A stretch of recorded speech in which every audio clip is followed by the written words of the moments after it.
You're listening to Prosper in the Kingdom, the podcast where faith meets practical strategies to help you become healthy, wealthy, and wise. Join hosts John Cleaver and Wendy Lee as they share insights to equip you in your journey toward abundance, spiritually, financially, and beyond. Just a reminder, every situation is unique. The content of this podcast is for educational purposes only and should not be taken as specific financial or medical advice. Hello, everybody, and welcome back to another Prosper in the Kingdom. I'm your host, John C., with the ever cool Wendy Lee. How are you doing today, Wendy? Doing great. Good to be here. Good deal. Good deal. Well, we're on our 3M Make, Manage, and Multiply journey, and I've got an exciting topic for you today. I'm really excited about it, which is why it's an exciting topic. But today we're talking about financial stability. I mean, a lot of people get stressed. I know I used to be one of them. I know we've had conversations where in the past you've had financial stresses. And I think that's honestly the reality for most people. So today we're going to talk about what financial stability really feels like and why most people, unfortunately, never experience it. And so we're going to kind of dive into that today. Again, this whole podcast, Prosper in the Kingdom, is designed to help everyday people just like you, me, Wendy, and your neighbors become healthy, wealthy, and wise through practical biblical stewardship. But I'm going to start with something, again, that most people don't really expect to hear. More income does bring relief. Right. And that's what a lot of people think, whether you get a raise or whatnot, but it only is temporary. So it brings that relief at first. A raise comes through, or you get another client, or, a bonus hits. And I've had, all the above. And it's like, yes, oh my gosh, in the past, right? Bills feel lighter at that point, right? Stress kind of goes down. It's like, I got some breathing room, but unfortunately, that's only for a moment, right? It may feel like you're turning a corner, but then life keeps moving, and all of a sudden, it's like the month's over, and that little reprieve you had is gone. I don't know. Can you relate to any of this, Wendy? I mean, am I speaking? Yeah, I mean, 100%. Yeah, when you get that extra. I mean, think about people with their tax returns. I mean, this happens every year. Perfect example. Yeah. And they're like, oh, we have money. And then in like 75 seconds, it's gone. And they're like, oh, back to stress, right? They get that little boost of, I feel better. Yeah. They get that cash injection, right? And it makes you feel like, okay, all my problems are gone. But again, that's a mirage, right? It's a mirror, not a mirror, it's a mirage. But like I said, life keeps moving, right? And then all of a sudden your spending adjusts, you get lifestyle creep, right? And it quietly catches up and eats up that excess. You had that margin that we've talked about in the past, right? And those commitments grow. And before long, that pressure is back, even though you're making more money, right? That was almost, I feel like that was the guy from Star Trek, even though Jim Kirk, right? Sci-fi nerd. But that pressure is back, right? And only now the numbers are bigger and the obligations are heavier and the risk is higher if something goes wrong, right? So really that's what we're going to be diving in today is, why income alone only treats the symptom. Again, treats the symptom and stress creeps back in, and what financial stability actually feels like when structure finally replaces that uncertainty, right? And that's what it's about, the structure piece, right? And this is prime example of that. That was a great example you just brought about the tax. Most of us can experience that, but you look at people who win the lottery, right? Typically within 4 or 5 years, they're broke again because they don't know how to they don't have a plan, right? They don't have structure around it. They just have more money and then it's gone. Kind of like a shooting star, right? So, why is that? Why does more money only fix the problem, and why is it temporary, right? Well, most people misunderstand the following, right? They assume financial pressure is an income problem. Like, I just got to make more money. That's what we're taught in middle class. We know how to do that. We know how to go out and make more money. We talk to clients all the time, right? whether it's business owners, entrepreneurs or network marketers. We work with a lot of network marketers on their financial plan, getting their house in order. And it's like, okay, I just need to go out and get more clients or get more business partners or whatever the case may be. And that's going to fix my problem. And, it does temporarily, but that money, that extra income, and we talk about that, right? We talk about make, but we also talk about manage, and that's the key. But that more money without the structure usually leads to the following. And, you, the listener out there, I'm sure you can relate to this too. It leads to more spending because I got more. YOLO, baby. I'm going to reward myself for all my hard work that I put in, which leads to more commitments. Maybe you go out and treat yourself with that car, right? I know a lot of network marketing groups out there have cars. I had a friend of mine who got just an amazing tricked out Jeep. And I asked him, wow, did you win that? He's like, oh yeah, and what it was he won the right to buy that with the logos on it, but he had to actually pay for it. They subsidized part of it, and then I think the company went under and he was stuck with the car. Yep. So it leads to those more commitments. Maybe you decide to go out and buy a boat or whatever the case may be. And it creates a more complex financial lifestyle, right? Because you're adding more to that, even though you got more money, you figured out ways to spend it. Let's just put it that way. That lifestyle creep doesn't typically happen overnight. You get your income, next thing you know, wow, we're doing well. It's time to treat ourselves. Maybe a new car, new house, bigger house, whatever the case. But that lifestyle creeps in quietly, right? And what started as relief turns into a bigger version of the same stress. And, we've worked with clients, right, that make multiple six figures, but they're still living check to check. And we're coaching them through that, how to get back to where there's that true financial peace. But, the majority of the time, more money is going to end up resulting in more income, is going to result in bigger problems. And now you're higher stakes, right? Again, that income is just going to treat that symptom, but you got to have that structure in place. Yeah.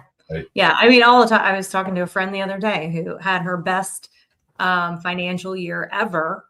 And she's like, I feel more lost than ever on what I'm even doing with my money. And I don't know where it goes. Because when you don't have a plan for your money, it hits your bank account and you're like, oh yeah, now I can get that thing I've been wanting to get, or now I can pay. One mistake I made before not having structure is I got a huge injection of money that was just a one-time thing. And I used it to pay off all my debt. And I didn't do anything else with it.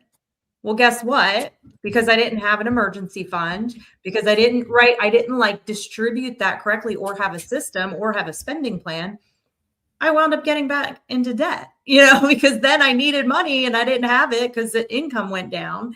And I was like, man, if I would have been smarter with that chunk of change I got, I'd be in a totally different situation. So, most people are not, walking around constantly saying, the typical American, some people are saying I'm financially stressed, but a lot of people are just like, I feel behind, right? I should be further along right now. Yeah. And it's that slow pressure that creeps up emotionally over time, especially as people like near retirement years, or, you hit 40, 45 and you're like, man, I thought I'd be in a better financial position by now. Or you get into your 50s and you're like, I am not ready to retire in 12 years or 15, 20 years, right? Well, and that's the big thing. And we have asked that question on the show several times, and I want you, the listener, to listen to us. Ask yourself this question. Are you where you thought you would be at this point in your life? Are you where you thought you would be financially, or are you way behind? Now, some of you are going, oh no, I'm way ahead. That's great. I mean, I was one of those, oh man, I never thought I would make six figures when I was a little kid, right? I'm like, man, that's for rich people, right? And then you get there and it's like, oh, okay. That's all this is. But it ends up creeping up on you. And next thing you know, you're like, man, I still feel like I should be way ahead, but yet here I am still on the struggle bus. Yeah. And it's frustrating. So if you are that person, know that there are some options, reach out to us. We'll talk about that later. But I'm sorry. I just wanted to add to that. No, you're good. But yeah, it's that it starts to show up in our emotions. It starts to show up in the way we carry ourselves. That background anxiety, the feeling that something could go wrong at any moment and you're not prepared. I mean, I've been that person where I'm like, oh, I hear my brakes start squeaking and I'm like, oh, I don't have the money in the bank to be able to take care of that. And it's stress that winds up like affecting so much of your life that you don't even realize. And, a lot of times, even when it looks fine on paper, we still have that financial struggle because we know we don't have a system. We're not prepared. Yeah. And so, and the pressure is not just from the numbers. It's because life is happening and you don't have a plan. And not knowing, like putting your head in the sand. In fact, talked to a client today who we just did her financial plan, her and her husband. And I was like, how does it feel? She's like, it was really stressing me out before, but now I feel so much better because at least I know I know the situation, right? Yeah. And that's the whole thing, right? When that structure that we're talking about, right? When that structure shows up, the behavior changes because now most people, they don't want to deal with their financial situations, right? They keep telling themselves, hey, everything's going to be okay. It'll work out. My income's going to go up, or this is temporary, or whatever the case may be. But then you look up and it's like 5 years later, 6 years later, it's like, well, I'm still in the same boat, man. And, when does it change? And I'm here to tell you, I'm on the post side of 50 and time goes by in a blink of an eye, right? And so it's something that if you stick your head in the sand and hope that it just all works out, you may kid yourself, but eventually it's going to catch up to you. The stress at night, waking up in the middle of the night thinking about, oh my gosh, how am I going to make it to the end of the month? And I got to do it all over again next month. And it does not have to be that way, right? But when you add that structure to it that we're talking about, when that enters the picture, something subtle but powerful happens. And people stop reacting, right? Unexpected expenses don't feel like emergencies anymore. Yeah, they still suck. I mean, don't get me wrong. If you got to pay for a car repair or, I've got a client I'm working with now. They're like, okay, well, we're getting ready to have to replace our AC unit in the house. And, that's not cheap, right?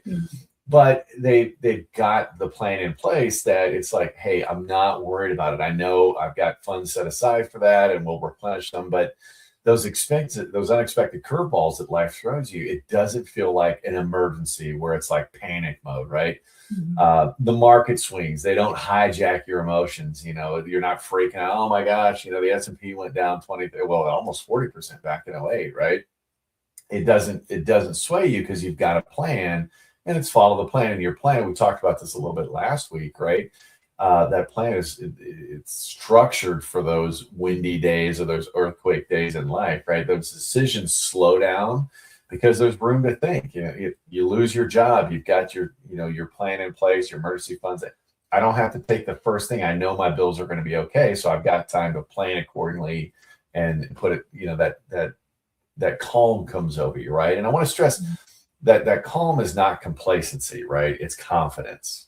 Okay, hear me on that. It's not complacency, it's confidence because I planned for this. I've got this, right? Period. And that financial pressure, it's an emotion. Financial pressure is emotional long before it's numerical, right? Because that, okay, I don't have the thing to put out the fire that's going on right now, right? And when that structure is missing, every decision feels much louder than it is because you're like just hoping it all doesn't come caving in on you. But, and that causes you to make decisions that you maybe wouldn't normally make. That's why they say never make a decision when you're under emotional duress. Right. There's always that sense that one wrong move could undo everything, right? It's like, like you're a cat on its last life, right? You're trying to just like make things happen and stuff like that. And it's panic mode, survival mode. And it just creates a lot of undue stress, waiting on the other shoe to drop, right? But when, your income has margin, right? Cash flow is clear. You know what's going on. And, that's that spending plan that we talk about. Some people call it a budget, but a budget's like, spending plan's fun. I'm telling you. So look into it. But the long-term growth, is also happening behind the scenes intentionally. It's even at a smaller level, when you get started, right? We talked about that too. That pressure starts to lift. Because, okay, yeah, things may not be perfect, but I've got my pieces in place that I started putting in place when times were good. I'm okay, right? And all of a sudden, even though everything isn't perfect, right? Nothing feels out of control because you've kind of planned for it. It's not ideal, it's not perfect, like I said, but again, you're in the driver's seat and you know, hey, we're on a bumpy road right now. But you look at your spouse, you look at your kids, it's going to be okay because we planned for this, right? And you know, again, that stability, like I said, it's not, you're still going to feel the stress, right? Stability is not about never feeling stress again, but it's about, and I want you to hear me on this, it's about that stress no longer running the show. And I want the listeners to just think about that for a minute. I got chills just talking about that because I've been there, folks. Just think about what it would be like to have your financial house in order and not sweat losing a job, not worry that a big, you know, comma expense just came into your life out of the blue, right? And knowing that I've got it covered. What would that feel like to you, right? Yeah. And the truth is it's not going to happen overnight, right? It takes intention. It's going to take work. And that's where, you know, our 3M wealth framework, it helps create that place for you, that it changes how money feels when, you know, we're talking make, manage, and multiply working together. So, you know, as we've said before, early on, we have to have more emphasis on the make and manage and the multiply, like you said, smaller levels. But as one, you get better at the managing piece, then you zero in and nail that down, and you're not emotionally spending or, you know, some people, we have people that it's therapeutic, they think, right, to shop and to spend money, or, you know, if people have been in lack, I know that was a big thing for me. I didn't get a lot when I love my parents, but they were very frugal. And so I didn't get a lot when I was a kid. So then when I got in my 20s and I was making money, I was a spender, right? Like it made me feel good. So, but when you get that manage piece under control. Did you have one of those money guns that you just kind of walked into a store and started launching? You wasn't that bad. Okay. I mean, almost. I was telling someone that the other day. I used to go into Target with my now 22 and 23-year-old when they were little kids, and we spent $40 to $60 every Saturday at Target, like on toys. And now I'm like, I can't imagine doing it. I would never do that now, but that's what we did. But you know, as cash flow improves and the debt is reduced, then we get to shift towards multiply, right? And really start to see that big long-term picture and the piece that comes around that, all of that. So, you know, when pressure hits, you margin from the make, right? So making money and having a difference between what your bills are and what your income is, that's going to help absorb the shock, you know, if something comes unexpected, right? And then having that clarity from managing your money well helps prevent the panic. And then that consistency on the multiply piece keeps time working in your favor. And, you know, this isn't about being perfect. It's about being consistent and being intentional, right? So, I mean, when you hear people say, I can finally breathe, right? I'm not afraid. How many people are afraid to open their bank accounts and look like, I don't want to see it, you know? But to not be afraid to open them, to know what your money is doing, to be the master of your money, right? And, you know, I say the master of God's money. He's entrusting it to you to handle well. And that's the big shift I've had to have in my mind over the last, you know, 12 to 18 months is like, I need to be a good steward of what he's given me and trusted me. Right. And you know, they're not just, sorry, go ahead. Yeah, no, I think that, you know, that's a great example. He's going to give you some to see what you do with it. And then the more you're able to manage it, the more you recognize, you know, really whose money it is. And that you are just a steward and you're becoming a good steward of that money, the blessings are going to continue to come because he's like, okay, you get it now, you're focused, and I want you to do more for the kingdom, which, you know, that's why we call our group Prosper in the Kingdom. And not to go down a big rabbit hole with this, but, you know, your territory is going to start expanding on what you're able to do with that and the blessings that you can then pass on to others, right? And it all starts with you and your house, right? And getting your own money right, and then started to go outwards. So absolutely. Yeah. And these, you know, we have these financial milestones, but they're also very emotional, right? I mean, I had an amazing call with somebody last week that was telling me her story of getting out of debt. And by the end of the story, she's like in tears because it was such, you know, it is such an emotional process. And so, so on the flip side, right? Like her, she got herself out of $1.6 million in debt in 8 years. Wow. And literally has zero debt. And I'm talking including a homestead, right? Zero debt and money in the bank and money invested and money in gold and silver. Like in 8 years, she completely changed her situation and she didn't win the lottery. Focus. Yeah, that is focus right there. Yeah. And she said, she's like, Wendy, I just hunkered down and we lost friends because we didn't do the things we used to do because we took it serious.